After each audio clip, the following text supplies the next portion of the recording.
Asian cup বাছাইয়ের ফিরতি লেগে হংকংয়ের মাঠে শেষ মুহূর্তে গোল করে লড়াকু এক ড্র নিয়ে ফিরেছে বাংলাদেশ। কায়তাক স্পোর্টস পার্কে অনুষ্ঠিত এই ম্যাচে প্রথমার্ধে পিছিয়ে পড়লেও দ্বিতীয়ার্ধে ঘুরে দাঁড়িয়ে 1-1 গোলের সমতায় শেষ করে জামাল রাকিবরা।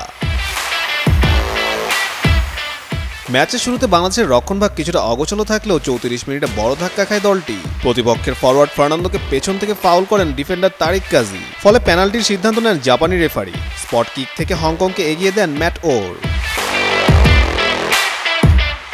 বিরতির পর খেলায় গতি বাড়ে বাংলাদেশ। ম্যাচের 73 মিনিটে হংকংয়ের খেলোয়াড় অলিভার গেরবিক দ্বিতীয় হলুদ কার্ড দেখে মাঠ ছাড়লে সংখ্যাগত সুবিধা পায় বাংলাদেশ। সেই সুযোগ কাজে লাগিয়ে 84 মিনিটে সমতায় ফেরে লাল সবুজরা। বদলি ফুটবলার ফাহিম বাদিক থেকে নিখুঁত ক্রস করেন, যেটি হেডে নামিয়ে দেন ফাহমিদুল।